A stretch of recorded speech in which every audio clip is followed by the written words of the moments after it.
Welcome. I have to tell you, me being here has been a bit of a scary thing for me because usually when I give any remarks, I have a tendency to think that I know more about the subject than most everybody in the audience. That's probably not true, I just do. But this is the one where I absolutely know that's not true. And so I get really a bit on the nervous side. So what I wanted to do was welcome you all on behalf of the USDA Forest Service and so many others. It's a proud, proud moment for me. I'm very humbled to be here, and I'm awfully glad that you're all here. And I want to underline the issue of safety that David Sleeper said. You know, be very, very careful in and out and on your way home when you finally do that. It's really important that you be with us safe and sound for another day. I want to give I was going to give just a talk, but I'm going to put it on a few PowerPoint slides to just guide me just a little bit. But first I want to tell you a little bit about me. I saw a picture it had a devil with a pitchfork, and it says, you know, who in the hell is this person up here? Most of you probably don't know me. And Steve gave most of my particulars, but I was born and raised in East LA, the barrios of East LA, affectionately they're called. And probably if I would have still been there, I wouldn't have been there. It's a tough, tough neighborhood. Went to my first high school when I first was Compton. If everybody's been to Compton, it's a tough neighborhood. And I was anybody know about Compton? Yeah, hey, Compton's kind of a tough place. Different than where I live now. Started out with the Forest Service so many years ago. In fact, Chris Egert saw me in the parking lot. He says, "I can't believe you're still here." And I sometimes I say the same to myself. I just can't believe I'm still here. But I say three things always when people ask me about my job. And I hope maybe you feel the same about what you do. It's great to be employed. I'm not independently wealthy like most of you in this room might be. Number two is it's an honor to work for the Department of Agriculture. And number three, I work for the greatest organization in the world called the United States Forest Service. And it's been a great, great ride for me and one that I enjoy a lot. Now, about 9 years ago, I decided that I wanted to be a public school teacher. And in Philadelphia, or Pennsylvania, I just thought when I'd call up the Pennsylvania Department of Education, they would see me and say, "Oh my God, please join the classroom right now. The door is waiting for you." Not too far from that, honestly. You all laugh because you know different, but I didn't. And so then they explained to me what I needed to do to become a public school teacher, and I literally hung up the phone and said, "That's too much for me." But somehow somebody changed my mind, and I became a public school teacher. So typically on Friday, not every Friday, but I'm a substitute teacher in middle school. And I'm doing the wrong thing here because in a middle school class, you don't stand up in front of the class because what happens to the people that are from this row back? They get, they just drift, And so usually what I do is I walk around the classroom. And when you walk around the classroom and the teacher becomes close to somebody and then maybe leans on somebody, they initially say, he's going to ask a question, so I better pay attention. So the dilemma that I'm going to have right now is that how do I give a talk and how do I be engaged and not? So I'm going to break some rules. I'm going to stand up there and I'm going to ask for you to act like I'm walking in the classroom. And so we'll have a little game here. So you say, uh-oh, he's coming by. He's going to ask me a question. I better pay attention. And so that's the trick. Now and I'm going to give you, that's one pearl that you might want. You won't listen to anything I else say, but that's one pearl. And I'm going to give you the second pearl. And a couple in here already know it. But it's called the Raines Formula for Lecturing. And it's very scientifically based, and I've proven it over many, many years, not as long as Hubbard Brook, but I've tried. And here it is, and it's something that you'll want to do in your lives. It's 10, the number 10, plus the average age of a kindergartner, which is 5, is no more, you can't talk any more than those two numbers added together without stopping, because people will get bored. So I won't talk for more than 15 minutes. So when you're gone from this, I want you to remember the range formula for lecturing, because you're going to give lectures. And no kidding, if you talk more than 15 minutes without interrupting something, asking a question, guess what happens? The first rule, from here on out, guess what happens? They drift. So you have two pearls. You won't remember anything else I say, but please remember those. Okay, here we go. And who's my slide kicker offer? Thank you. Let's go to the next slide. I'm going to talk about banding together, and I'm going to talk about some visions and some stuff up there. And here's what I'll do. You can look at the slide. I won't read it. I want to give you a couple little tips that I think would be helpful, and maybe together we can augment each other. But I'll talk about a few things in various orders on that. But at the last slide, before any questions, is going to be, and I'm going to tell you what it is right now, it's going to be banding together. I need your help. You need my help. There's the power in this room and the power outside this room is amazing. Your psychological size to make a difference in this world, especially in this world of conservation, is huge. And I need your help to make that happen. Okay, let's go to the next slide. I was looking for a vision of this. And actually, it was interesting. There's lots of visions. But the one thing I want to make sure that we do in terms of the ecosystem study and the Hubbard Brook Experimental Forest and the Research Foundation, it's really the bottom line is to make the lives of people better. That's why we exist. Sure, we want to do good things for conservation. We want to do great things for the land. All of that. But at the end of the day, how is that translating and improving the lives of people through good science? That's really the vision that we want to achieve. So you'll hear me talk about that throughout the rest of my career, improving people's lives through science and making a better community or a more stable community. Okay? Next slide. This was a fun slide for me, the originals I call them. And I knew some, I knew of some, I didn't know of some. And so I started looking at the pictures and I found some that I couldn't find. And so it became kind of a labor of love for me to learn more about these really visionaries. You know, I have a saying, there are giants among us. You know, and I mean that. I mean, there's some people that are just rise above most of us lesser souls like myself. And Gene Likens is here. You know, he's one of the giants among us. And they're visionaries. They're able to see things connected that we don't see, or I don't see. And so that has been the real fabulous underpinning of the ecosystem study and all that we gain from today because of those visionaries, those giants among us. So we owe a lot to those. And moving ahead, we clearly stand on the shoulders of those giants. Okay? And why was it that that ecosystem study landed here?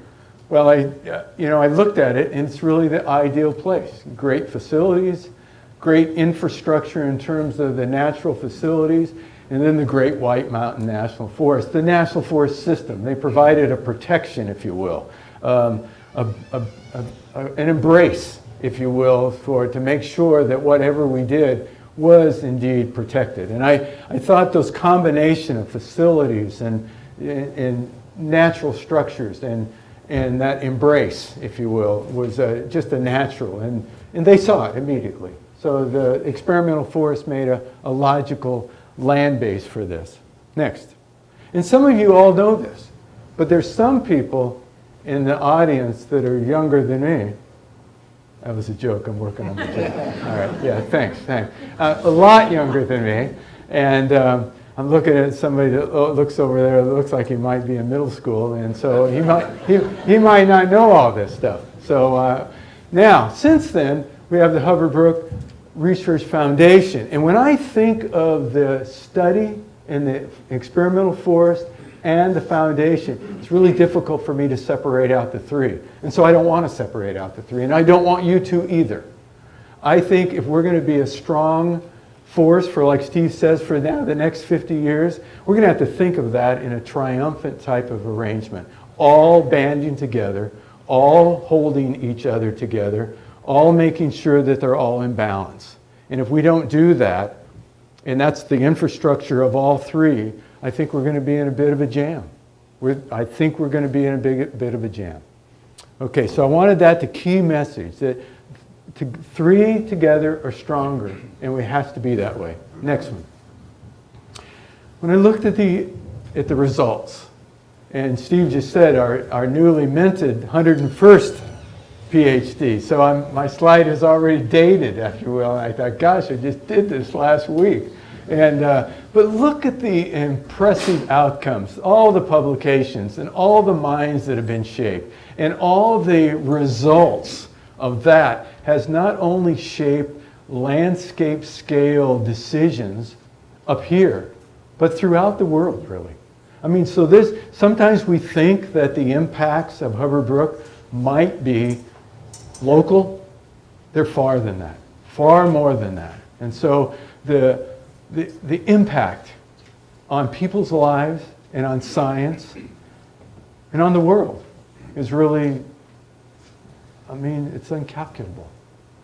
And it's just huge differences that we have made over the years. You have made, and the giants made, and those visionaries made.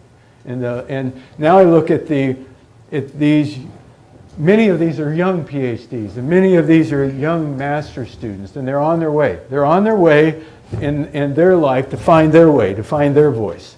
And they're going to make a huge difference. So look at you ought to sort of pat yourselves all on the back for the legacy that is being created now for the future. It's impressive. And if you're in the classroom, which this is, and this is about education, and you know that the legacy that you're shaping is for the future to make good citizens.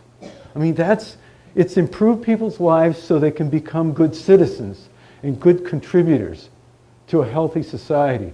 What a foundation the Ecosystem Study and Hubbard Brook and the Hubbard Brook Research Foundation are created. Really pretty impressive.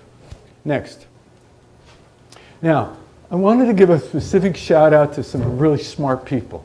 And there's a lot of smart people, I know that, and so I left some out, but I wanted to mention the Forest Service people because they, on that Hubbard Brook experimental forest ring, if you will, provide such a magnificent contribution, and I'm really proud of them. I just think they're the best. I mean, they're the best. And after those, there'll be others that will come along. And with your help, we can keep that cadre going. But I wanted to just give a shout out to most of them are here. I just saw most of them walking around. And so I am very, very proud of the USDA Forest Service for producing these folks and for those folks producing us. Next. Those smart people are leading to a new thing called Smart Forest.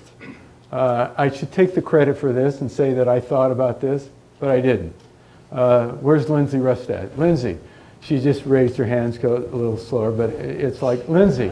Lindsay is another giant among us.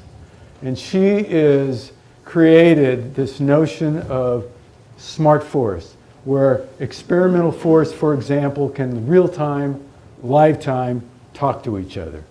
So I remember the time when I was a hydrologist, a young hydrologist on the Plumas National Forest in California.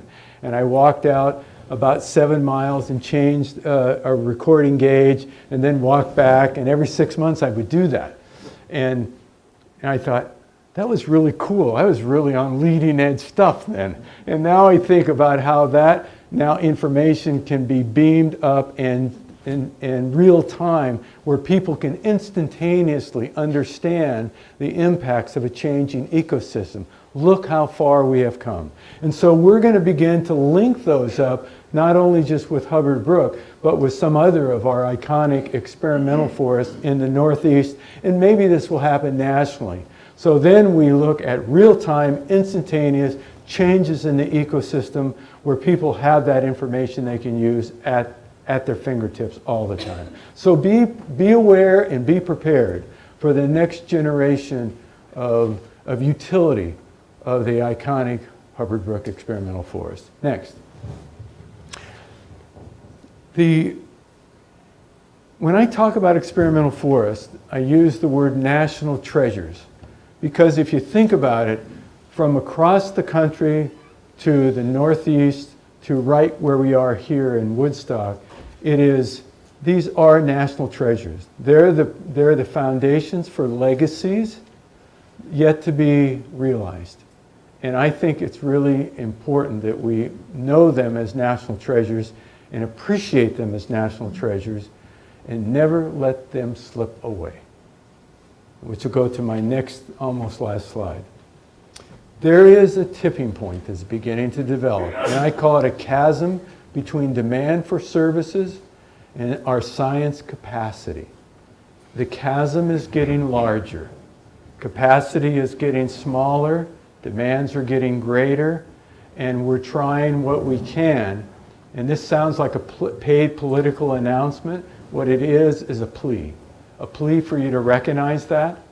And if we want to have the Hubbard Brook Experimental Forest and the Ecosystem Study and the Research Foundation be critical parts of America's lives for the future, then we're going to have to make a shout out to those people who decide about pulling the capacity chasm more together. Demands, I don't expect will go down. I do want to have the capacity to rise to meet that a little bit more. So my plea to you all is share your voice. Share your voice with people. Share your voice with opinions. Share your voice with members of Congress, other leaders, whoever you want to, and in yourself. Be that informed citizenry that makes sure that the first 50 years will carry on now for the next 150 years. I think the last slide. This is my banding together. This is my banding together. Banding together, sharing resources are going to be the elixir for our success. And if you think about what's happened over the last 50 years, and all the lives, all the land, all the impacts that have been made, it's going to be fabulous to think about the promise for the next 50 to 150 years, but only with your help. So I'm asking, let me help you and you help me. I don't know that I'll be the station director in 50 years from now, but there will be station directors in 50 years, and I'm not leaving tomorrow, so together we're here with each other. So let's band together and be a force. I think my last slide is any questions. Go ahead. Yeah, I wanted to again thank you very much for being here. A beautiful experience for me. I'm really proud to be a small part of this, and it's a great celebration, and I hope you enjoy the rest of it, and again, be very, very safe. So thank you very much.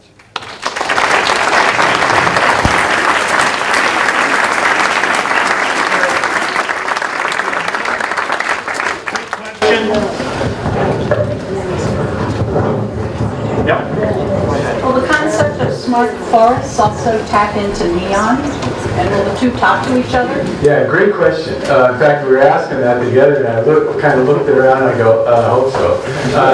No, the tactics of, yes, absolutely. The tactics of that yet to be described, but we're going to make sure of that, because remember, banding together, sharing resources, and I didn't, let's say the last thing, avoiding duplication is really what we want to be at. So we want to take advantage of that. Good question. We'll make sure it happens.